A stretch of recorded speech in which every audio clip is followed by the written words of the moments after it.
வாங்க, அஸ்ஸலாமு அலைக்கும். மாம்ஸ் கிச்சனுக்கு வாங்க. கார மீன் சாறு வைப்போம். இப்போ வந்து உப்பும் மஞ்சளும் போட்டு ஊறிக்கிட்டு கிடக்கு கழுவுறதுக்கு. முதல்ல வந்து உப்பை போட்டு நல்லா கழுவிட்டு அதுக்கப்புறம் நீங்கள் மஞ்சத்தூள் உப்பை போட்டு கழுவுங்க. ஒரு வெங்காயம், ஒரு 7-8 பல்ல நல்லா இடிச்சுக்கிறணும். தக்காளி, பச்சை மிளகா, கருவேப்பிலை, கொத்தமல்லி இலை இருந்தால் கொத்தமல்லி இலை போடுங்க. மஞ்சத்தூள், மிளகாத்தூள் இல்லாத மீன் மசாலா. இது நம்ம உரப்பு இல்லாமல் தான் வைக்க போகிறோம். கொஞ்சோண்டு மிளகாத்தூள் போடணும், அவ்வளோதான். அதுக்கு மேலே உங்களுக்கு உரப்புள்ள மீன் மசாலா தான் இருக்குன்னா நீங்கள் அதையும் போட்டு நீங்கள் செய்யலாம். மீன் குழம்பா வைக்கலாம், அதுவும் நல்லாயிருக்கும்.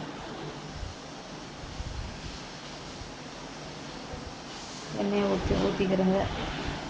நல்லெண்ணெய் ரொம்ப நல்லாயிருக்கும். நல்லெண்ணெய் இல்லை, தேங்காய் எண்ணெய் ஊற்றுங்க, நல்லாயிருக்கும். கருவேப்பிலையை போடுங்க, பச்சை மிளகாயை போடுங்க, பூண்டை போடுங்க. போட்டு கடுகு உளுந்து போடணும். அதை நான் போட மறந்துட்டேன், அதை மறுபடியும் போடுறேன். என்றைக்கிலேயே முதல்ல போட்டுறணும் கடுகு உளுந்து இதுக்கு மட்டும். போட்டு வதங்கின பிறகு வெங்காயத்தை போடுங்க. வெங்காயம் போட்டு வதக்கிட்டு இருங்க. நல்லா வதங்கட்டும். இது வந்து 2 மாதிரி செய்யலாம். மஞ்சப்பால் ஊற்றியும் செய்யலாம். மஞ்சப்பால் எப்படின்னா மசாலா இல்லாமல் மஞ்சப்பால் ஊற்றணும். பால் நல்லா திக்கு பால் ஒரு கப்பு வச்சுக்கிறணும், ஒரு கோப்பை வச்சுக்கிறணும்.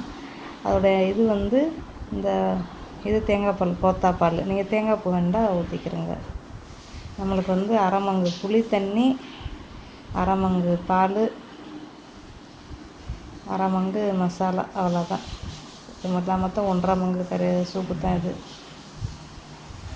6 மீன் போடுவேன் உள்ளுக்குள்ளே, அவ்வளோதான். இன்னும் மஞ்சள் பால் ஊற்றி எப்படி செய்கிறதுண்டா, பால் திக்கு பால் வச்சுக்கிட்டு திக்கு பாலும் தண்ணி பாலுமே வச்சுக்கிறோங்க, லேசாக வச்சுக்கிறோங்க. அப்புறம் மசாலா எப்படின்னா இந்த வெங்காயம், மிளகாய், பூண்டு, இஞ்சி, கொஞ்சம் ஜீரகம், சின்ன வெங்காயம் எல்லாத்தையும் மிக்ஸி ஜாரில் நைல் நரமாக அரைச்சிக்கிறோங்க. நைஸாக அரைச்சிட வேணாம். நைல் நரமாக அரைச்சி அதை எண்ணெயில் போட்டு வதக்கிட்டு தேங்காய் பாலை ஊற்றி கொஞ்சமாக அசாம் கெப்பிங்கிட்டு இருக்கும், அதை போடலாம். இந்த ஊரில் வந்து கொஞ்சமாக திக்கு புளியை கரைச்சி அதில் ஊற்றிட்டு உப்பு இதெல்லாம் பார்த்துக்கிட்டு நீங்கள் மீனை போட்டிங்கன்னா அதான் மஞ்சப்பால் ஊற்றி வைக்கிறது கரைச்சாறு. இதை நான் இப்போ வந்து சாதாரணமாக தான் செய்கிறேன்.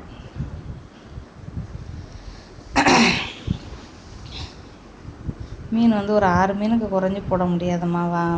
அது டேஸ்ட்டு கிடைக்காது. குறவுண்டா 6 மீன் சரியாம்மா. 6 மீனை போட்டு செஞ்சுக்கிறோங்க. ஆமாம், வதக்கிட்டு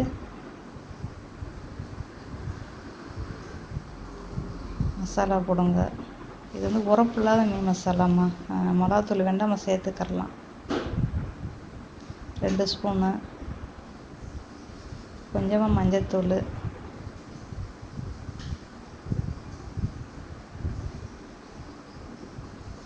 கொஞ்சமாக மிளகாத்தூள். 1/4 ஸ்பூன் மிளகாத்தூள் தான் போடுறேன்.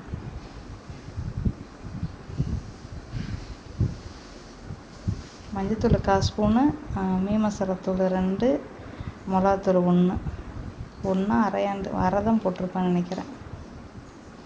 நீங்கள் உரப்பு ரொம்ப வச்சுன்னா சாராக இருக்காது, நம்மளுக்கு ரொம்ப உரைக்கும். தக்காளிலாம் அதில் போட்டு புளி தண்ணியை ஊற்றுங்க. புளி தண்ணியை ஊற்றி இந்த புளி தண்ணி வந்து கொதிக்கட்டும். கொதி வந்த பிறகு அப்புறம் ஒரு கொதி வந்த பிறகு மசாலாவை ஊற்றுங்க, கரைச்சி வச்சதை. அதுக்கப்புறம் தேங்காய் பாலை போடுங்க. நம்ம சொதி செய்கிறோம்னா நம்ம வந்து தேங்காய் பால் முதல்ல ஊற்றிடணும். தேங்காய் பாலை ஊற்றிட்டு அடைக்கும் போது திக்கு தேங்காய் பால் ஊற்றணும். தண்ணி ஊற்றி கரைக்கியாச்சு, புளி தண்ணி கொதிக்குது. அதோட இந்த மசாலா கரைச்சதை தூக்கி அதில் ஊற்றுங்க. அதை மறுபடியும் மூடி வச்சுருங்க, கிளக்கி விட்டு. இதே மீனில் 6 மீனை போட்டுட்டு இருக்கிற மீனை வந்து மகனுக்கு வந்து பொரிக்கிறேன் கொஞ்சம். அவர் கறிமீன் சாப்பிட மாட்டார், அதனால் பொரித்து வச்சிட்றேன். இதுலேயே பொரிச்சிடறேன், வேறு மீன்லாம் எடுக்கலை, ஒரே இதே பார்த்துக்கிறலாம்.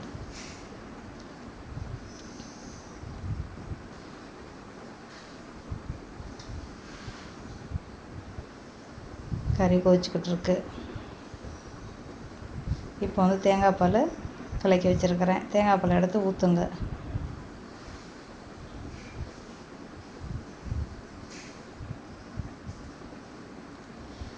அதான் அது அரை மங்கு, அது அரை மங்கு, இது அரை மங்கு. மொத்தம் கறியோட கணக்கு 1.5 மங்கு கறி தான். இதுவே எங்களுக்கு 2 நேரத்துக்கு வரும் 3 பேருக்கு. சரியாம்மா? 3 பேர் சாப்பிட்றதுக்கு இது. மீனை போட்டாச்சு.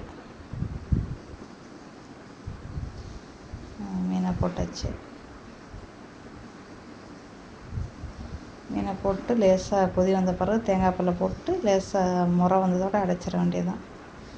4 மீனை எடுத்து வச்சுட்டேன் சின்னவருக்கு பொரிக்கிறதுக்கு.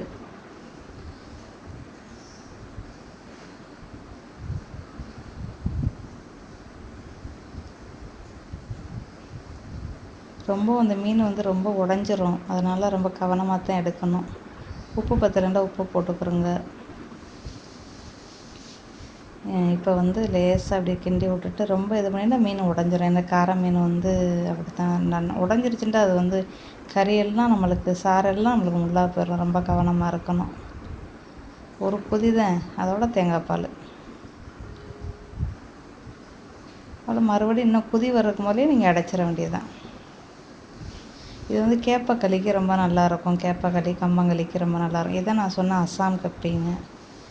இது வந்து ஏதோ ஒரு புளிச்ச காயிலேருந்து காய வச்சு இங்கே விற்கிறாங்க. இதுக்கு தமிழில் பேர் எனக்கு தெரியாது.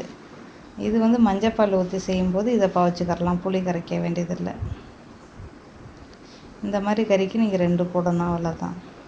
சுடுதண்ணிகளை ஊற வச்சு கழுவிட்டு எடுத்து போட்டுருங்க. அந்த புளிப்பு தன்மை அதுக்கு தன்னால் வந்துடும்.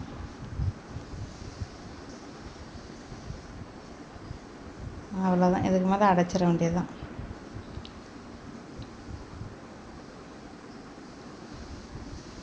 முடிஞ்சிருச்சு. அடைச்சிட்டு மூடி வச்சிட வேண்டியதுதான்.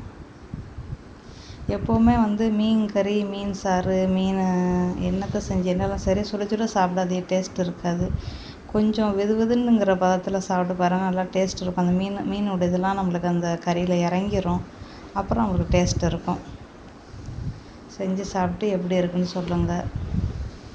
எதுவும் டவுட் இருந்தால் கேளுங்க, நான் என்னால் முடிஞ்ச அளவு சொல்கிறேன். சரி, மீண்டும் சந்திப்போம்.